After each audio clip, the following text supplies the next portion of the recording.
Ya. Bismillahirrahmanirrahim. Assalamualaikum warahmatullahi wabarakatuh. Alhamdulillahirabbil alamin hamdan katsiran thayyiban mubarakan fih kama yuhibbu rabbuna wa yardah. Wassalatu wassalamu ala Rasulillah wa ala alihi wa sahbihi wa mawalah amma ba'd. Rabbi shrah li sadri wa yassir li amri wahlul 'uqdatam min lisani yafqahu qawli. Alhamdulillah, segala puji bagi Allah, kita berjumpa kembali. Yang insyaallah ta'ala kita akan lanjutkan pembahasan terjemah tafsir tadabbur kita di surat Ali Imran nih. Masih seputar tentang kisah Nabi Isa ibnu Maryam. Dan alhamdulillah kita sampai di ayat-ayat yang membahas tentang kisah Isa ibnu Maryam di bulan Desember ya. Jadi sesuai dengan momentumnya. Bulan Desember momentum agama Nasrani, mereka menyatakan tentang kelahiran Isa alaihissalam yang mereka menjadikannya sebagai Tuhan atau anak Tuhan atau Trinitas dalam apa yang mereka yakini. Maka siapakah Nabi Isa alaihissalam? Tidak ada petunjuk yang lebih jelas selain daripada Al-Quranul Karim. Siapapun yang ingin mengetahui tentang kebenaran tentang agama Allah Subhanahu wa ta'ala, siapakah yang ingin mengetahui tentang kebenaran tentang para nabi-nabi yang diutus kepada manusia, maka tidak ada jalan lain kecuali dengan wahyu dari Allah Subhanahu wa ta'ala, yaitu Al-Quran Karim sebagai muhaimin yang menentukan kitab-kitab sebelumnya. Baik, kita sampai pada ayat terakhir kemarin di ayat 52 ya. Nusratu Isa alaihissalam, pertolongan kepada Nabi Isa alaihissalam. Dan sebelum kita masuk pada terjemahan, kita ambil sedikit pemanasan, yaitu pada kaidah dasar. Pembahasan tentang kaidah dasar, yaitu kita masuk pada tentang i'rab, bab marfu' atau rafa'.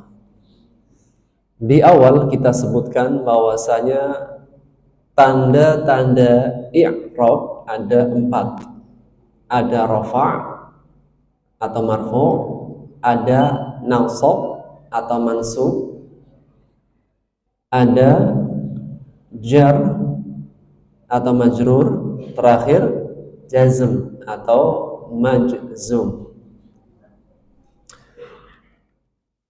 Yang pertama, rafa'. Jika disebut rafa', maka yang dimaksudkan hukum asalnya harokat apa? Dhammah. Jika disebut rafa', maka dia adalah harokat dhammah di akhir. baik pada isim maupun pada fi'il. Maka kata yang rafa' dengan dhamma sudah kita bahas, ada 4: isim mufrad, isim jamak muannats salim, jamak taksir, dan fi'il mudhari' yang tidak berimpan. Setelahnya rafa' dengan alif. Nah, jika rafa' selain dhamma maka disebut dengan tanda cabang. Jadi kita ada 2. Ada tanda asal, ada tanda cabang. Atau dalam fikih ada hukum asal, ada hukum cabang.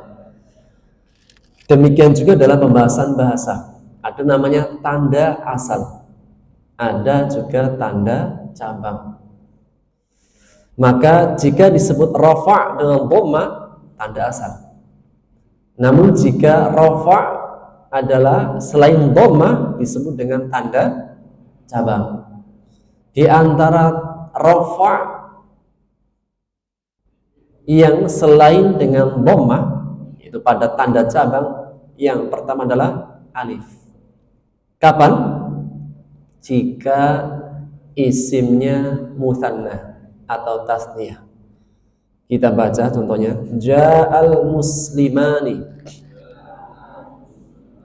artinya telah datang 2 orang muslim. Ja'a fi'il, setiap ada fi'il pasti ada fa'il. Fa'il rafa'. Hukum asalnya rafa' dengan dhammah. Namun di sini al-muslimani rafa' dengan apa? Alif. Al-muslimani dengan alifnya.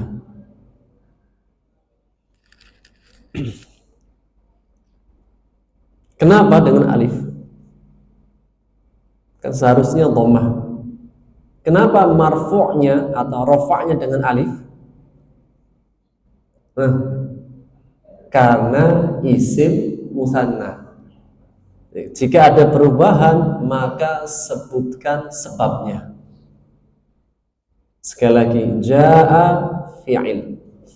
Setiap ada fi'il pasti ada fa'il. Al-muslimani fa'il, marfu'. Tanda rafa'nya dengan apa? Alif. Kenapa? Karena isim mutsanna, tasniyah. Baik. Berikutnya al-waw. Marfu' tapi dengan waw.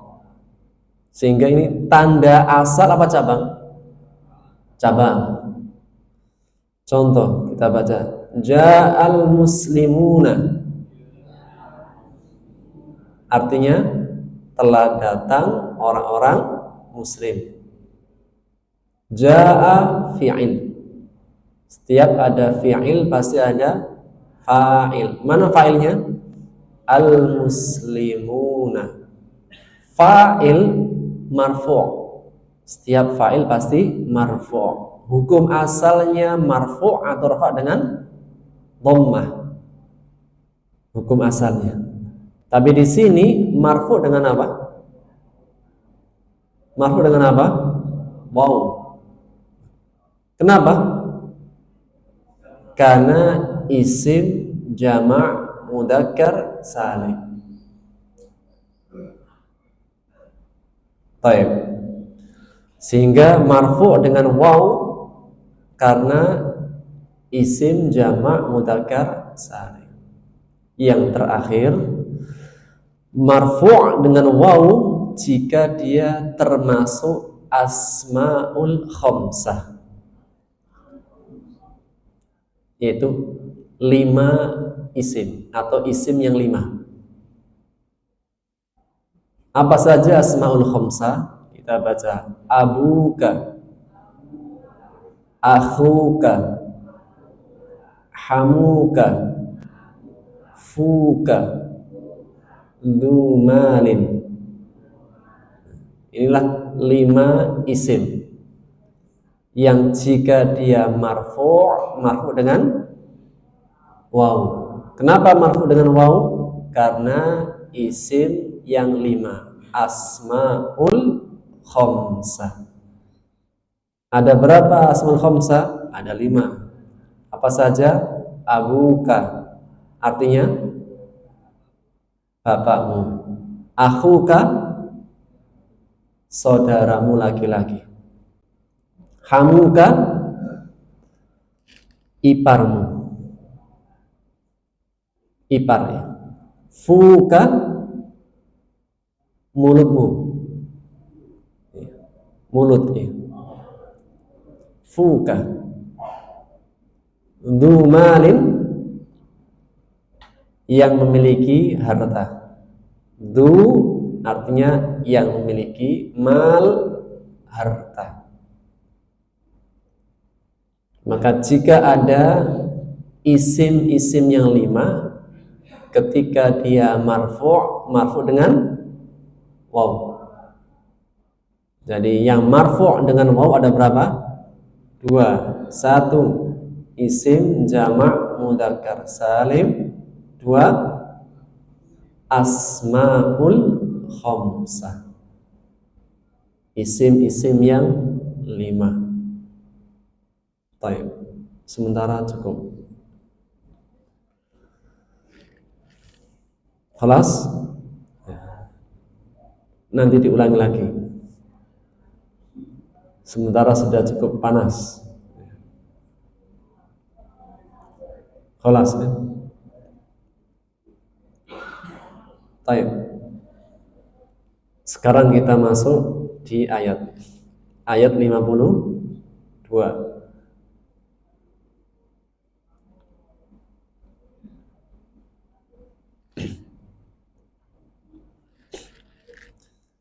Kita baca kosakatanya.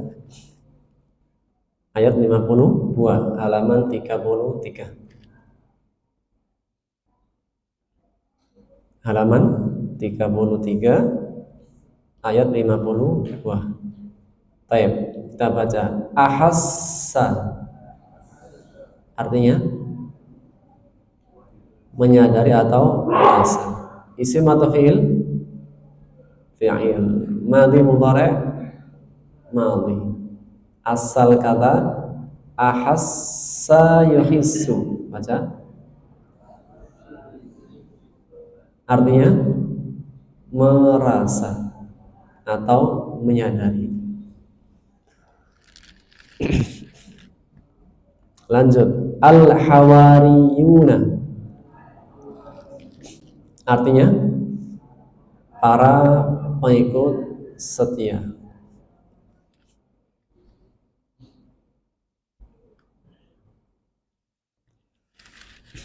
Kalau para pengikutnya Nabi Muhammad namanya apa? Yang setia, sahabat. Nabi Isa hawariyun. Hawariyun ini dari beberapa kata ya. Dari pecahan beberapa makna. Al-hawariyun yang pertama dari sisi bahasa dinamakan hawwartu thiyab.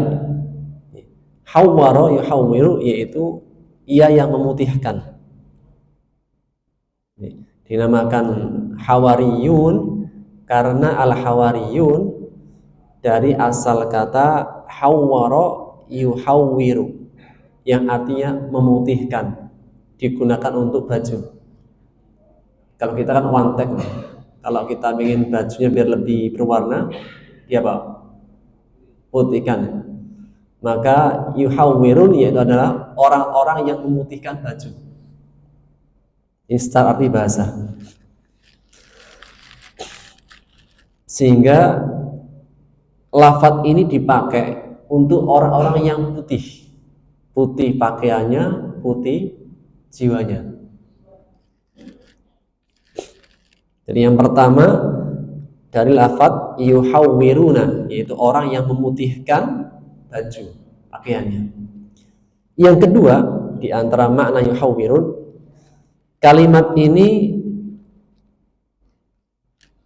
kalimat yang memiliki makna sofiyun, syi'atun, wa nasirun. Disebut hawariyun karena di dalamnya mengandung makna sofi. Apa sofi? Sofi itu jernih. Sofiyah dari bersih, jernih. Sofiyun. Atau syi'atun. Apa itu syi'ah? Apa itu syi'ah? Pengikut. Dinamakan syi'ah secara arti bahasa adalah pengikut. Karena asal muasal syi'ah itu pengikut setianya Ali. Atau nasirun, penolong. Sehingga disebut hawariyun karena dia adalah orang yang bersih, putih, pengikut, dan penolong. Yang ketiga, makna hawariyun karena pecahan kata dari kata haro yahuru, yang artinya ar-ruju' ilallah. Orang-orang yang mereka senantiasa kembali kepada Allah. Yang kesimpulannya disebut hawariyun dari makna yang pertama memutihkan baju, atau makna yang kedua bahwasanya dia adalah orang yang bersih, pengikut, penolong, atau makna yang ketiga yaitu kembali kepada Allah. Maka lafadz hawariyun digunakan untuk orang-orang yang mereka benar-benar setia, putih, bersih dalam mengikuti. Tidak ada keinginan-keinginan di luar. Orang-orang benar-benar setia dalam mengikuti. Baik. Kita terjemahkan. Bismillah. Ayat 52. Fa, maka, lamma, ketika. Ahassa, dia apa? Merasa atau menyadari.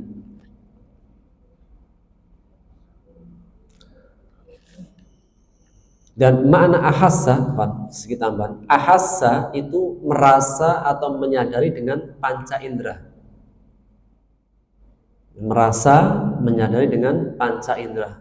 Dan ada berapa panca indera? 5. Mata, telinga, lisan, kulit, hati. Maka ahassa itu apa? Menyadari atau merasa dengan panca indera. Sekali lagi, falamma, maka ketika. Ahassa, menyadari. Isa, Nabi Isa. Minhum, dari mereka. Siapa? Mereka di sini siapa? Bani Israel.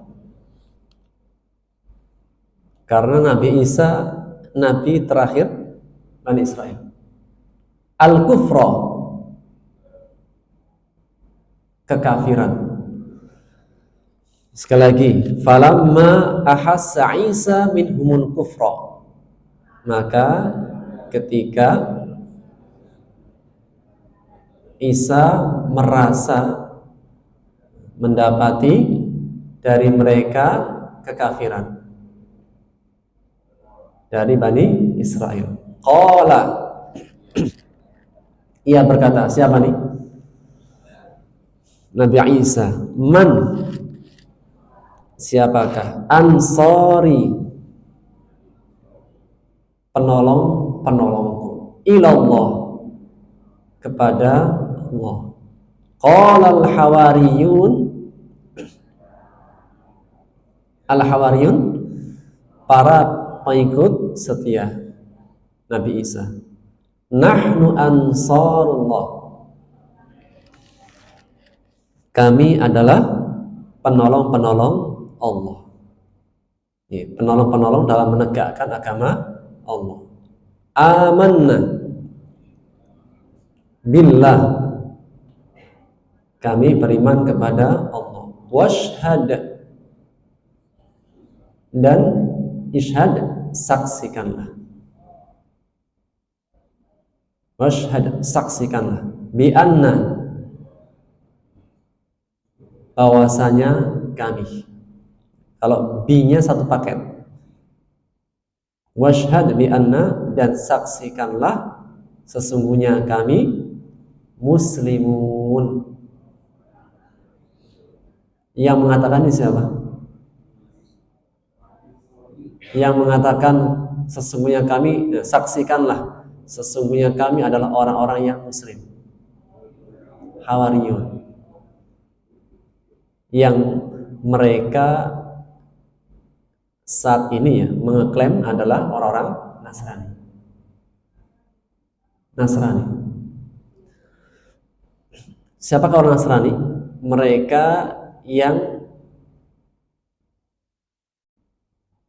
meyakini bahwasanya mereka adalah pengikut setia Nabi Isa, sampai nanti akhirnya mereka terjatuh dalam kesalahan menjadikan Nabi Isa sebagai Tuhan. Baik, maka para Hawariyun mengatakan apa? Washhad bi anna muslimun. Jadi lafaz muslim itu sudah ada sejak dulu kala. Bukan Yahudi, bukan Nasrani, tapi apa? Muslim. Nanti kita bahas dalam tafsirnya. Baik, sempurna. Falamma,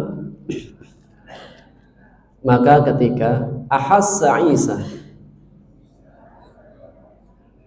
Nabi Isa merasakan, menyadari, minhum, dari mereka, al-kufra, kekafiran. Lanjut, qala man ansari ilallah, ia berkata, siapakah penolong-penolongku kepada Allah? Qala al-hawariyuna,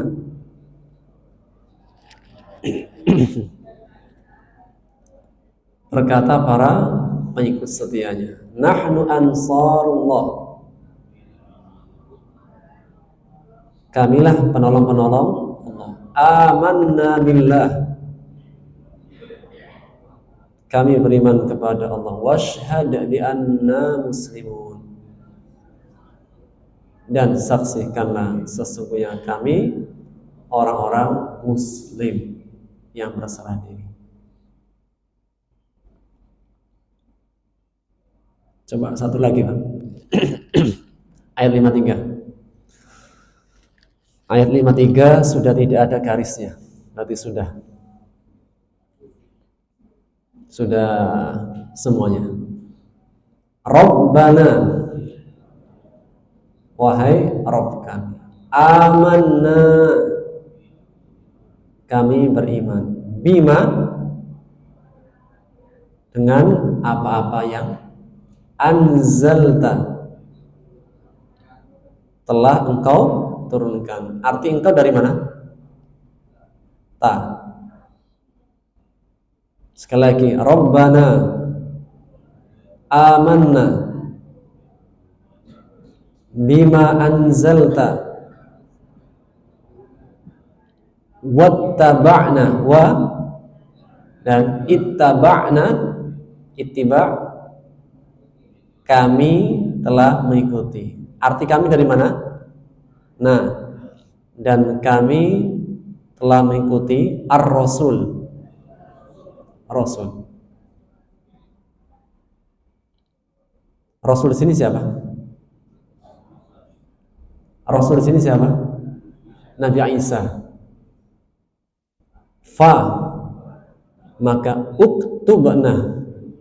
Uktub, catatlah. Tulislah. Na, kami. Kami di sini siapa? Hawariyun.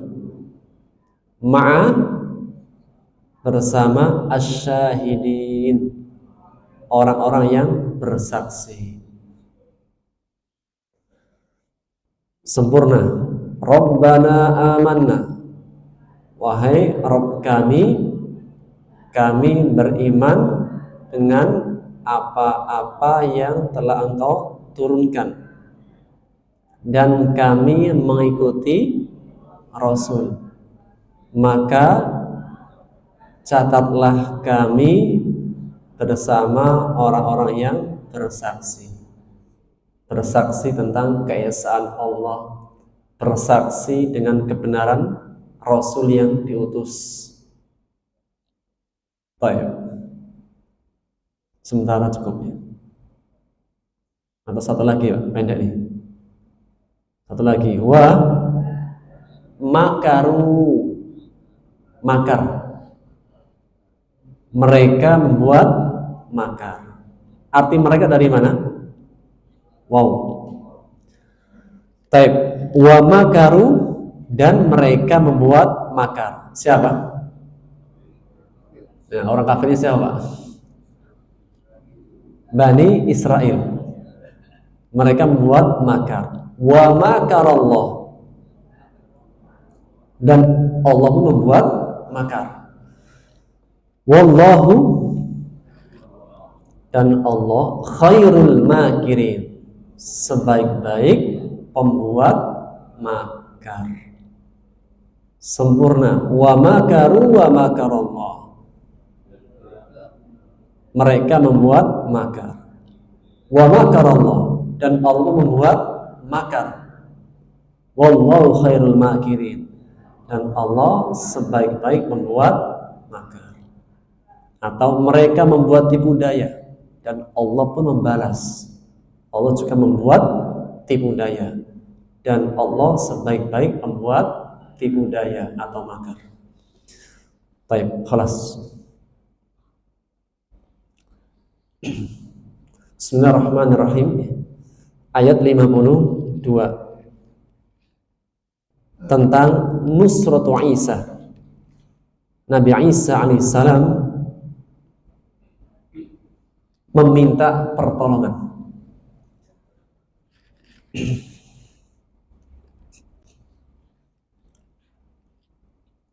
Di ayat sebelumnya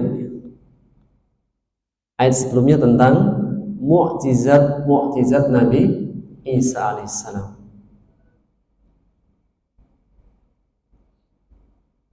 Di ayat setelahnya Nabi Isa menyatakan bahwasanya apa yang dia bawa adalah kebenaran, yang membenarkan terhadap apa yang sebelumnya, yaitu kitab Taurat,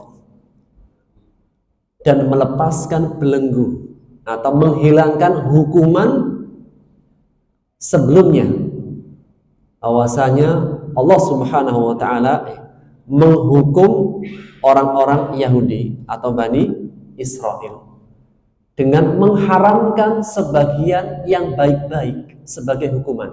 Apa kemarin hukumannya? Allah haramkan semua hewan yang berkuku, asalnya halal, tapi dijadikan haram sebagai hukuman karena perbuatan mereka. Kemudian juga Allah haramkan lemaknya, lemak sapi, domba diharamkan, kecuali yang dihalalkan daging yang ada di punggungnya atau yang menempel di tulangnya atau dalaman, isi-isi perutnya. Selain itu diharamkan. Berarti pahanya, daging yang utuhnya diharamkan. Kenapa? Sebagai hukuman kepada mereka, jazainahum bibaghihim, kami balas mereka karena dosa mereka. Maka datanglah Nabi Isa alaihissalam yang nanti menyikap, menghapus hukuman yang dulu mereka dihukum. Sehingga kehadiran Nabi Isa alaihissalam membawa keberkahan, membawa rahmat untuk Bani Israel. Dan Nabi Isa mengatakan, waji'tukum bi'ayah, aku datang kepada kalian dengan tanda kebesaran dari Rabb kalian. Setelahnya Nabi Isa menunjukkan jalan kebenaran, Shiratul Mustaqim, jalan yang lurus, menunjukkan orang-orang Bani Israel sudah jauh dari jalan kebenaran. Maka Nabi Isa alaihissalam menunjukkan jalan yang lurus. Dan ini tugasnya para nabi, menuntun manusia untuk kembali ke jalan yang benar. Apa tanda jalan yang benar? Allah sebutkan, fattaqullaha wa ati'un, bertakwa kepada Allah, wa ati'uni, dan ikutilah, taatilah aku, fa'buduh, dan sembahlah Allah. Maka tanda jalan yang benar pada setiap risalah 3. Setiap risalah itu memiliki tanda kebenaran dengan 3 poin. 1, mengajak bertakwa kepada Allah. Maka setiap perintah, setiap larangan yang tujuannya mengajak bertakwa, takut kepada Allah, itulah tanda kebaikan, tanda kebenaran. Yang kedua, mentaati, mengikuti Rasulnya. Yang ketiga adalah mengesahkan Allah Subhanahu wa Ta'ala. Setiap zaman, setiap era dari para nabi dan rasul, senantiasa risalahnya 3 ini: mengajak bertakwa kepada Allah, kemudian mengikuti jalannya para rasul, dan mengesahkan Allah. Dan pada ayat ini Allah tegaskan, innallaha rabbi wa rabbukum, sesungguhnya Allah adalah Tuhanku dan Tuhan kalian. Dan dalam kaidah tafsir kita sebutkan kemarin di awal, jika ada inna sebelumnya perintah, maka menunjukkan sebab. Takutlah kepada Allah, taatilah Rasul, setiap nabi yang diutus. Esahkanlah Allah, sembahlah dengan mengesahkan Allah.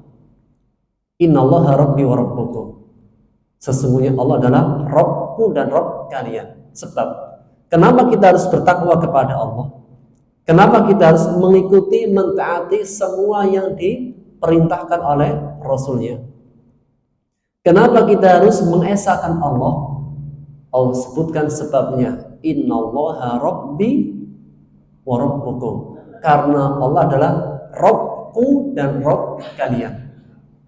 Dan makna Rabbnya sudah menjadi maklum. Dia yang memberikan rezeki, Dia yang menghidupkan, Dia yang mematikan, Dia yang menciptakan, Dia yang mengatur segala-galanya.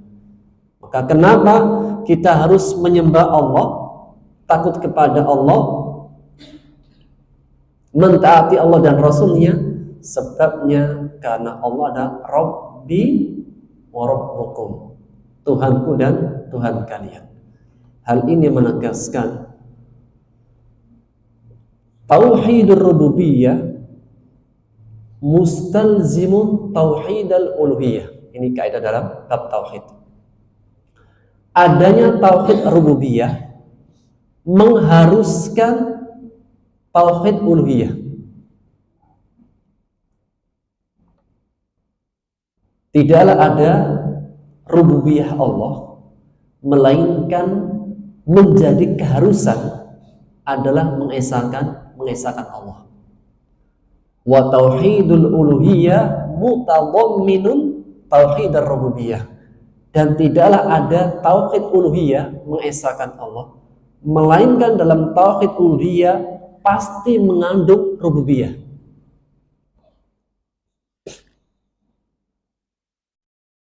Dan Allah mengatakan hada siratun mustaqim. Ini adalah jalan yang lurus. Maka ulama tafsir mengatakan tanda jalan itu lurus 3. Bertakwa kepada Allah. Setiap ada perintah larangan, ajakan yang mengajak bertakwa kepada Allah, itu tanda jalannya benar. Yang kedua, setiap ada perintah larangan, ajakan, mengajak, mengikuti, mentaati Allah dan Rasulnya, itulah tanda kebenaran.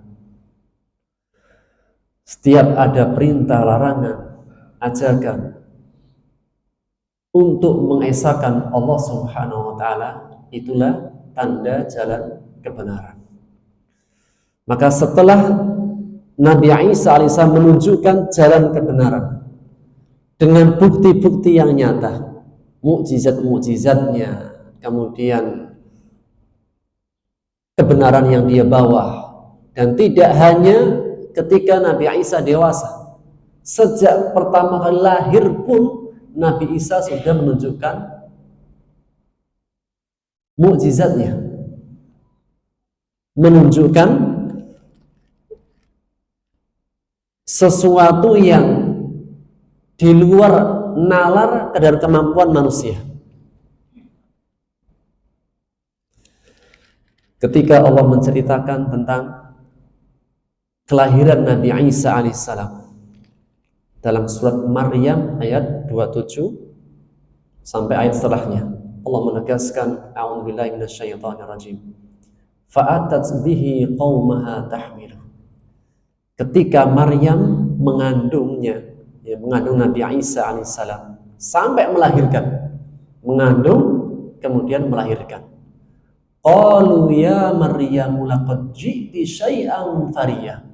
Semua orang mengatakan, wahai Maryam, sungguh engkau telah melakukan perbuatan yang sangat mungkar. Orang-orang ketika melihat Maryam hamil sampai melahirkan, semua langsung menuduhnya, sungguh engkau telah melakukan perbuatan yang sangat mungkar. Orang yang hamil, orang yang melahirkan pasti ada laki-lakinya. Siapa laki-lakimu? Sampai mereka mengatakan, ya ukhta Harun, ma kana abuki imra'a sau'in wa ma kanat ummuki baghiyah. Wahai saudarinya Harun, tidaklah bapakmu seorang yang memiliki perangai yang buruk, dan tidaklah ibumu Hanna seorang perempuan yang pelacur. Kira-kira kalau ada perempuan, Pak, difitnah, membalasnya kalau perempuan itu pakai kata-kata atau menangis, Pak. Perempuan nih. Kalau laki-laki difitnah, gimana Pak gayanya, Pak? Mengajak berantem. Itu tabiatnya laki-laki. Tapi kalau perempuan terpojokkan, bisanya Pak biasanya nangis. Senjatanya, bukan senjatanya Pak. Jadi itulah Pak bedanya laki-laki dengan perempuan. Kalau laki-laki difitnah, dia nantangin, keluar ke laki-lakiannya. Kalau perempuan diam dan nangis. Maka lafaz ayatnya pun Maryam tidak berkata-kata apa, karena nggak ada yang bisa bela. Ayat setelahnya ayat 29, fa'asyarat ilaih, nggak bisa berkata apa-apa kecuali menunjukkan dengan jarinya. Fa'asyarat ilaih, menunjukkan kepada bayinya Isa. Maka orang-orang mengatakan, qalu kaifa nukallimu man kana fil mahdi sabiyya. Mereka mengatakan, gimana kami bisa berbicara dengan anak yang masih kecil, masih dalam buayan. Langsung Allah jadikan Isa berbicara. Qala inni abdullah. Nabi Isa ketika baru lahir berkata, inni abdullah, sesungguhnya aku adalah hamba Allah. Jelas gak Pak? Siapa Nabi Isa? Abdullah. Orang kalau baca Quran jelas siapa Nabi Isa? Nabi Isa sendiri mengatakan, ini Abdullah, aku adalah hambanya Allah. Tidaklah seseorang membaca Quran melainkan mendapatkan petunjuk, hidayah, jelas, terang benderang. Coba kalau baca kitab lain, beda versi nanti. Tuhankah, anak Tuhankah, Trinitaskah, dan lain sebagainya. Tapi kalau baca Quran jelas. Qala inni Abdullah, sesungguhnya aku adalah hamba Allah. Ataniyal kitab wa ja'alani nabiyya, yang Allah memberikan kepadaku kitab Injil dan menjadikanku sebagai seorang nabi. Sejak kecil sudah memberitahukan wa ja'alani nabiyya, menjadikan sebagai seorang nabi. Istimewa enggak? Istimewa sekali. Kalau nabi-nabi yang lain kan umur sekian baru menyatakan nabi. Ini sejak lahir. Kemudian menyebutkan sifat-sifat yang ada pada dirinya. Sifat-sifat Nabi Isa alaihissalam. Wa ja'alani mubarakan aina ma kunt. Allah menjadikanku orang yang membawa keberkahan, kebaikan dimanapun aku berada. Wa awsani bis salati waz zakati ma dumtu hayya, dan mewasiatkan kepadaku, bukan perintah, kayak wasiat, sangat-sangat mengikat, dan mewasiatkan kepadaku dengan salat dan zakat. Nabi Isa alaihissalam seperti ibundanya Maryam, ahli ketaatan, anaknya pun juga apa? Awsani bis shalah, mewasiatkan kepadaku dengan salat, waz zakat, dan zakat, ma dumtu hayya, selama aku masih hidup. Wa barram biwalidati, sifat Nabi Isa barram biwalidati, birrul walidah, sangat berbakti kepada ibundanya. Lagi-lagi Pak, di antara amalan yang sangat istimewa adalah berbakti kepada kedua orang tua. Dan Nabi Isa mengatakan, wa barram biwalidati, aku adalah seorang anak yang sangat berbakti, biwalidati, kepada ibundaku. Kenapa enggak birrul walidati? Karena enggak ada bapaknya. Walam yaj'alni jabbaran syaqiyya, dan tidak menjadikanku orang yang sombong lagi durhaka. Wassalamu alayya yauma wulidtu wa yauma amutu wa yauma ub'atsu hayya, dan kesejahteraan di hari aku dilahirkan, di hari saat aku diwafatkan, dan saat aku dibangkitkan. Dzalika Isa bin Maryam, itulah Isa putra Maryam. Qaulal haqqil ladzi fihi yamtarun, perkataan yang benar yang mereka ragu.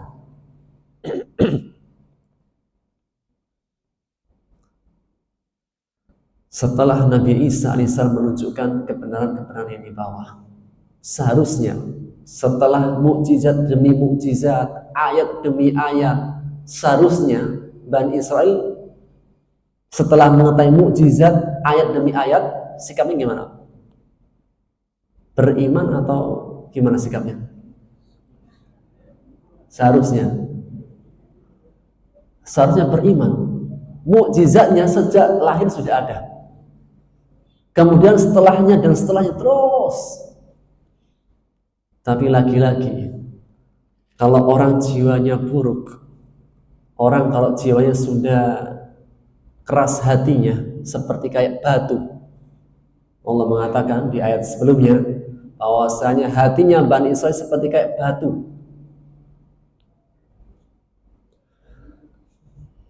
Menunjukkan kerasnya hati mereka. Diberikan berapapun ayatnya, tanda-tanda kebesaran Allah, Tidak ada pengaruhnya sama sekali.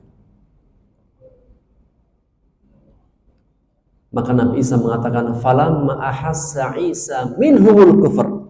Ketika Nabi Isa alaihissalam mendapati, merasa, dan makna ahassa, mendapati, merasa dengan panca indera, jelas, bukan lagi prasangka, bukan lagi hanya opini-opini, enggak. Ahassa, lafaz yang dipakai ahassa, benar-benar dirasakan oleh panca indera. Matanya melihat, pendengarannya mendengar, bahwasanya benar-benar mereka Bani Israel adalah mengingkari Nabi Isa. Falamma ahassa Isa minhumul kufr. Nabi Isa mendapati kekafiran kepada Bani Israel.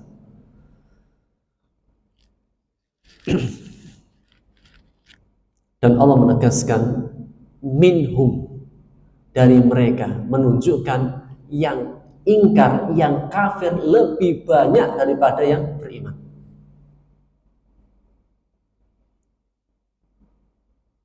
Dan tabiatnya orang Yahudi, jika mereka diutus seorang nabi dan rasul tidak sesuai dengan selera, apa yang berbuat? Di ayat sebelumnya, sebelum Nabi Isa, fariqon kadzabtum wa fariqon taqtulun. Sebagian nabi mereka dustakan, sebagian nabi mereka bunuh.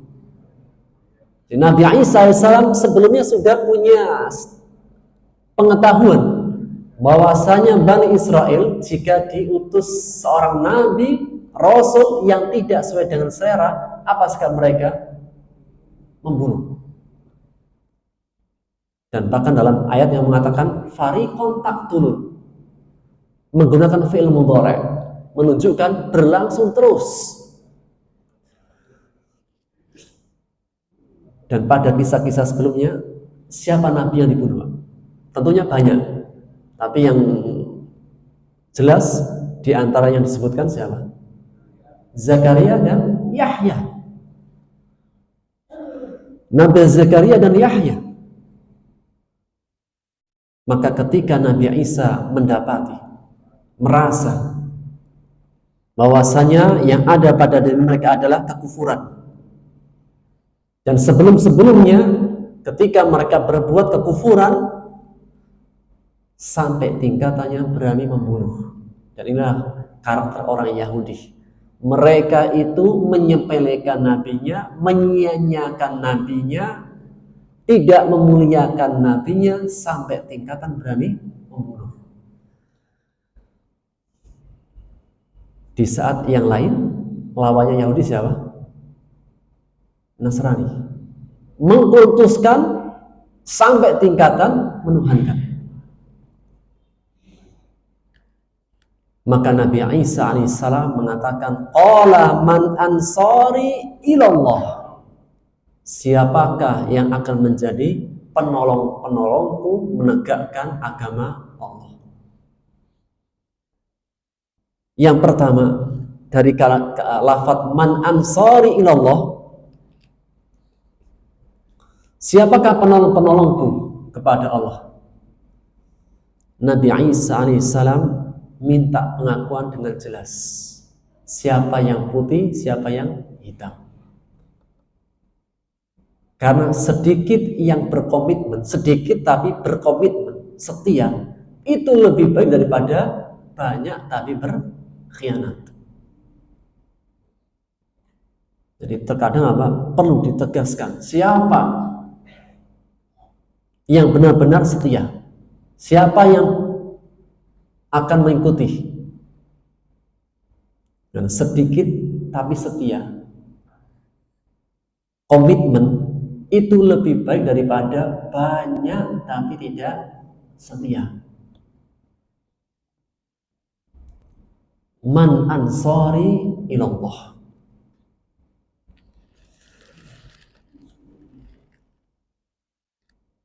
Dan di antara jalan mendapatkan, di antara bentuk ikhtiar, Nabi Isa menjalankan ikhtiar. Apa ikhtiarnya? dalam menegakkan agama Allah? Minta bantuan. Setelah memohon kepada Allah, menjalankan ikhtiar dengan apa? Meminta bantuan dari orang-orang yang setia bersamanya. Dan ini juga dialami oleh semua para nabi.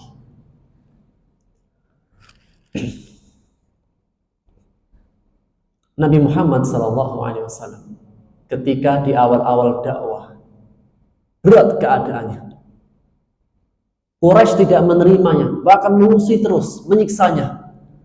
Sampai setiap musim haji, Rasulullah SAW mendatangi para kabilah-kabilah. Apa yang dikatakan? Man yahmiluni liuballigh risalata rabbi fa inna Quraisyan mana'uni. Setiap musim haji, maka datanglah kabilah-kabilah yang datang ke Mekah untuk menunaikan haji. Maka Rasul mengatakan, siapakah yang mau membawaku, menolongku, agar aku sampaikan risalahnya Tuhanku? Sesungguhnya Quraisy telah menghalangiku. Tentunya ya, Allah Maha Kuasa. Tapi apa? Jalan ikhtiar tetap dijalankan.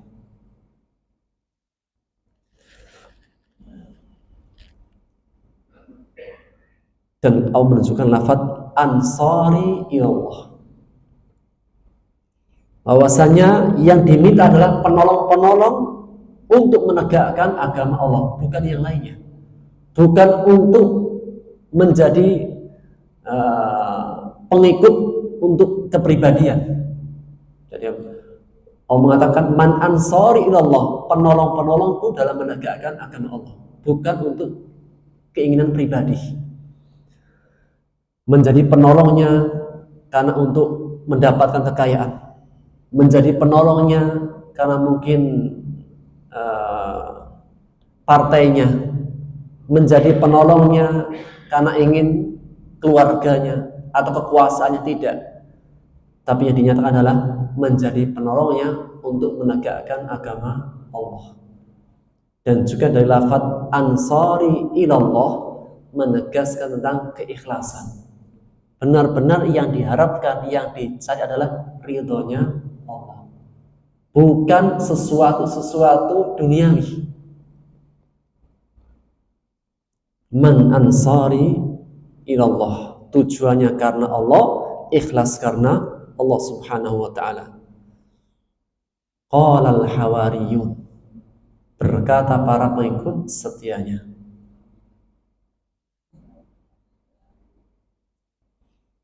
nahnu ansarullah, kami adalah penolong-penolong agama Allah. Yang pertama, qala al-hawariyun, ketika Nabi Isa AS mengatakan man ansari ilallah, siapakah penolong-penolongku menegakkan agama Allah, Nabi Isa AS tidak mengatakan ke setiap orang, tapi pada pengikut setianya, sahabat-sahabat setianya. Hal ini menegaskan hanyalah yang bisa untuk diajak adalah orang-orang yang sudah teruji kesetiaannya. Tidak semua orang itu bisa diajak. Mungkin bisa menjadi pembeda, iya. Tapi apa? Untuk benar-benar yang menjadi pengikut setianya, orang-orang yang setia adalah orang-orang yang terpilih. Orang-orang pilihan. Orang-orang yang punya komitmen setia membersamai Nabi Isa alaihissalam. Dan Rasulullah SAW bersabda dalam hadis riwayat Bukhari Muslim dari sahabat Abu Hurairah, beliau mengatakan, likulli nabiyyin inna likulli nabiyyin hawariyan, sesungguhnya setiap para nabi punya pengikut setia. Setiap para nabi punya pengikut setia, orang yang lebih khusus lagi. Wa hawariya, dan pengikut setiaku siapa? Zubair ibn Awam. Zubair ibn Awam. Dari sekian para sahabat yang dipilih Nabi menjadi benar-benar yang setia sekali di awal-awal dakwah adalah Zubair ibn Awam.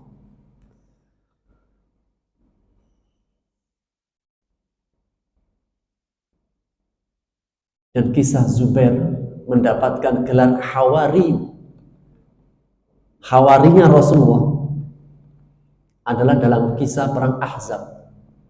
Perang Ahzab itu kisahnya semua kabilah orang Arab mengepung kota Madinah untuk dihabisin. Dan pada saat itu ada 3 kabilah besar orang Yahudi di dalam kota Madinah. Banu Quraidah, Banu Qainuqa, Banu Nadir. Dan sebelum terjadi perang Ahzab, Rasulullah SAW membuat perjanjian. Di antara perjanjiannya damai, tidak boleh membantu pasukan dari luar. Dan orang Yahudi sepakat dengan perjanjian, karena mereka tinggal di dalam kota Madinah. Jangan sampai yang di dalam kota Madinah, di Madinah tentunya tidak hanya orang Muslim saja. Ada orang Muslimnya, ada orang yang di luar Muslim. Tapi ada perjanjian, tidak boleh membantu pasukan musuh yang di luar. Karena kami yang di kota Madinah akan diserang oleh pasukan Ahzab. Akhirnya buat perjanjian. Ternyata lagi-lagi orang Yahudi itu setiap berjanji ingkar. Ternyata orang Yahudi yang bernama Banu Quraidah di perang Ahzab mengingkari perjanjian. Mereka bergabung dengan pasukan Ahzab. Jadi membocorkan segala informasi yang ada di dalam kota Madinah adalah Banu Quraidah. Maka Rasulullah butuh intelijen. Butuh apa? Memastikan ini Banu Quraidah bermain apa di dalam dan di luar. Rasul mengatakan, man ya'tini bi khabaril qaum. Siapa yang berani untuk mencari informasi kaum, itu Banu Quraidah yang berkhianat di dalam kota Madinah. Dan juga mencari kabarnya Banu Quraidah dan kabarnya Quraisy, ini pasukan Ahzab. Kira-kira kalau menjadi intelijen, cari kabar berita di tengah-tengah musuh, kalau nggak ketangkep ya was-was, ketangkep mati. Maka semua para sahabat terdiam. Man ya'tini bi khabaril qaum. Siapa yang berani mendatangkan informasi kaum, yaitu Bani Quraidah dan pasukan Ahzab. Maka pertama kali yang datang dan mengangkat tangan Zubair ibnul Awam. Saya ya Rasulullah. Butuh nyali gitu. Kan taruhannya nyawa. Rasul masih mengatakan, man ya'tini bi khabaril qaum. Siapa yang berani mendatangkan informasi dengan informasi Banu Quraidah dan pasukan Ahzab. Laki-laki pertama kali, ana ya Rasulullah, Zubair ibn Awam, sampai ketiga kalinya. Dan Zubair ibn Awam menjalankan tugas dengan baik. Dan sebelum kisah ini, sebelumnya sudah ada. Ketika Rasulullah SAW di perang Uhud, terdengar isu Rasul terbunuh. Maka pertama kali yang mendatangi pasukan musuh dengan pedang terhunus adalah Zubair ibnul Awam. Rasul mengatakan, likulli nabiyyin hawariyah. Setiap nabi punya pengikut setianya, dan teman setiaku adalah Zubair ibnul Awam. Tentunya para sahabat yang lain banyak, tapi Zubair bin Awam ini punya momentum-momentum yang sejarah yang luar biasa dengan Rasulullah SAW. Di samping juga banyak sahabat-sahabat yang lainnya, seperti Hudzaifah ibn Yaman, penjaga rahasia Rasulullah. Tidaklah Rasulullah punya rahasia-rahasia tertentu, melainkan siapa yang menjaganya? Hudzaifah ibn Yaman. Dan sahabat-sahabat yang lainnya, Abu Bakar, Umar. Namun yang terpilih saat itu di perang Ahzab dan juga sebelumnya adalah Zubair ibnul Awam. Kemudian para Hawariyun mengatakan, nahnu ansarullah, kamilah ada pengikut-pengikut setia yang akan membersamai perjuangan menegakkan agama Allah. Amanna billah, kami beriman kepada Allah. Dia mengatakan kami beriman kepada Allah. Washhad, saksikanlah kami adalah orang-orang muslim. Dari ayat ini, washhad, saksikanlah, ini bukan riya.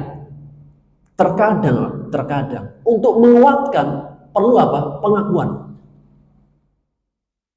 Jadi untuk menguatkan keimanan, nyali, terkadang butuh apa?